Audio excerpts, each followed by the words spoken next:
I know what I'm about to say sounds clickbaity, but you will not believe what they removed from the original Matrix script.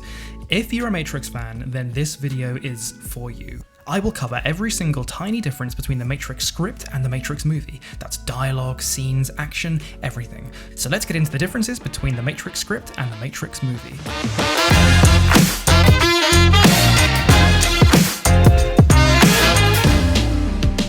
The first difference happens at minute 0, so straight away. It's this little dialogue between Trinity and Cypher, which of course you don't know at the time, but you know it now watching it, Trinity and Cypher.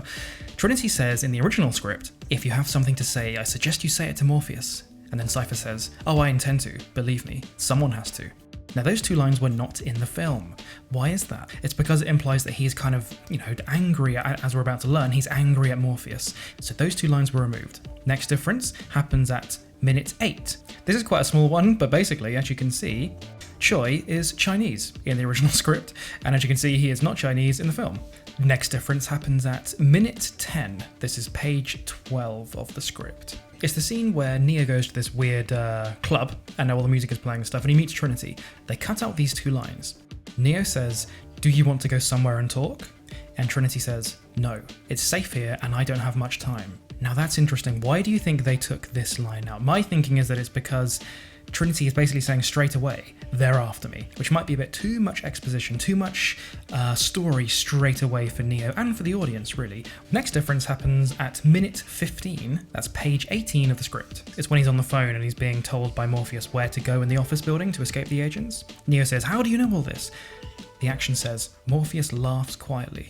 Now Morpheus doesn't do that in the Matrix film, so why did they remove that? My thinking is that it's because it implies a certain arrogance from Morpheus. So they took the action out because they want Morpheus to still seem like he's in control and he realizes how serious the situation is. Next, minute 16, that's page 19 of the script.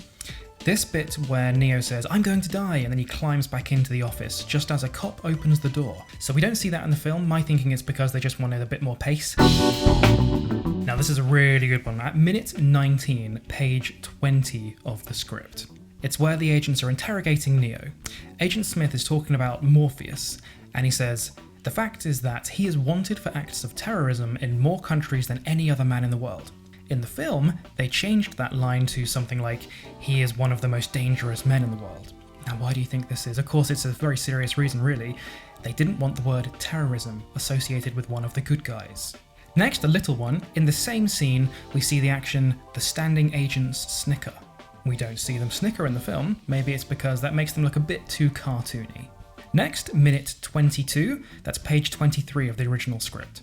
The action says, "Neo's boots scrape against the concrete. Every pair of eyes he passes seems to follow him." Now this is the scene where Neo meets Trinity and Apoc and Switch in the car, under that bridge and everything's raining. Now in the film, there is no one else there. It's literally just Neo. But in the script, as you can see, it says every pair of eyes he passes seems to follow him. Why did they put that? Why did they say that we want to see other people looking at Neo, but then they decided to take it out? I don't know. You tell me. What do you think? Tell me in the comments below. Next, it's minute 22, page 24 of the script. This is something that I actually love about this script and about the film. This implies that Switch is androgynous. Even though we may see this person presenting as female in the car, it's not said in this line. When we first see Switch, it's an androgynous person. Quite cool. Next is minute 26, page 28 of the script. It's when Morpheus is meeting Neo. So Neo's walked into this room, Morpheus is standing there. Morpheus says, "Can you tell me, Neo, why are you here?" Neo says, "You're Morpheus. You're a legend. Most hackers would die to meet you." Morpheus, "Thank you, but I think we both know there's more to it than that." Maybe the reason they cut out this line is just because it's a bit extreme. Next is minute 37 of the film on page 36 of the script. Little change, you can see why they did it. Morpheus says, "You believe the year is 1997, when in fact it is much closer to 2197. Obviously they changed that because the film was released 2 years later. Then on the same page, Morpheus says, "Small like a submarine. It's cramped and cold, but it's home." He's talking about the Nebuchadnezzar, his ship. I think they took that out just because Morpheus is kind of aware of how bad the situation is, which they don't want Morpheus to be. Morpheus is supposed to be kind of the blind prophecy believer dude who's kind of like in denial about how bad everything is.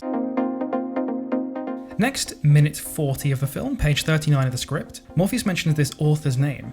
Now interestingly, earlier in the script, that was one of the books that Neo had in his room. My thinking is that they took that out because it's just too much of a specific reference that the audience might not get.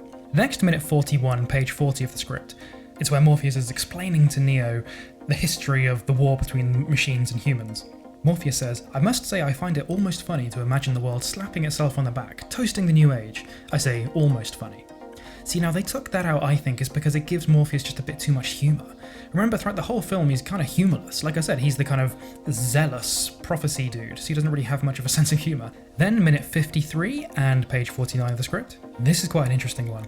It's in the fight between Neo and Morpheus in the dojo. This bit of action says, wham, a single blow catches Morpheus on the side of the head, knocking off his glasses. Now, why did they take that out? I think they took that out because it implies that Neo is, getting stronger than Morpheus straight away, which they don't want to see. We don't want to see Neo instantly becoming this mega Superman dude. So they took that out to keep Neo being, still in training. And here we go, this is a huge difference. This is 1 hour and 3 minutes into the film, page 59 of the script. This dialogue here between Cypher and Neo. I'm going to let you in on a little secret here. Now don't tell him I told you this, but this ain't the first time Morpheus thought he found the one. Neo, really? Cypher, you bet your ass. It keeps him going. Maybe it keeps all of us going. How many were there? 5. Since I've been here. Neo, what happened to all of them? Cypher, dead. All dead. Neo, how? Cypher, honestly, Morpheus. I watched each of them take on an agent and I watched each of them die. Now what the hell? You read this in the script and you go, what? Morpheus has had 5 previous ones, 5 previous people that he thought were ones? That is completely taken out of the film entirely. Now of course, The Matrix Reloaded explains that that's kind of what happened with the Architect and the previous Matrixes, but even then that's quite different because it's all in separate Matrixes. We couldn't possibly have had that in the final film because it makes Morpheus lose all credibility. Little one next, 1 hour and 5 minutes into the film, page 62, Mouse says, "Do you know what it really reminds me of? Cream of wheat. Did you ever eat cream of wheat?" Now in the film, he changes that to taste of wheat. I don't know why that is. Is it because cream of wheat is a real thing in America and I was like, they couldn't say it? I don't know. Tell me below in the comments. Next, 1 hour and 9 minutes into the film, Cypher says, "Here we go again, Atrin."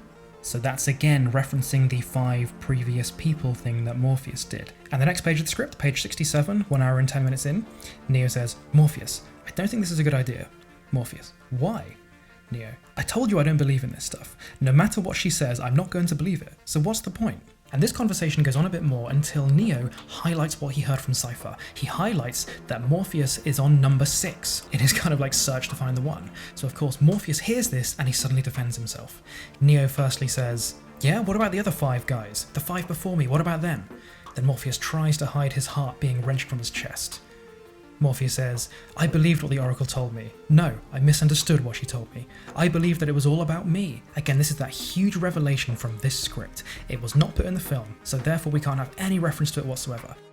Slightly significant change here. So page 75 of the script, 1 hour and 18 minutes in. Neo and Morpheus get into the car. Morpheus, let's go. Cypher looks into the rear view mirror at Neo. So there's this whole little bit of dialogue here that involves Cypher being in the car with Neo. So this was removed because we can't have Cypher being so cynical to Neo. Remember, they've completely taken out that entire reference to the 5 previous people. Tiny change now, page 77 of the script, 1 hour and 20 minutes in. When they're being attacked in the office building by all the police and the agents, Apoc hands Neo a gun, and in the film he says, "I hope the Oracle gave you some good news." In the original script, he says, "Something to ward off evil spirits." Maybe that was taken out because it's a bit too ethereal and it's about ghosts and supernatural stuff, who knows. Next, page 84, 1 hour 25 minutes into the film, Cypher just says to himself, "An actor, definitely." So this is a reference to when he was having dinner with Agent Smith and he's asking to be made into an actor when he gets replugged into the Matrix. Next, page 86, 1 hour 26 minutes in, Switch says, "God, I love that sound." So I think this was taken out just because it's a bit too kind of positive, really. It's a bit too happy. Remember, their teammate Mouse has just been shot.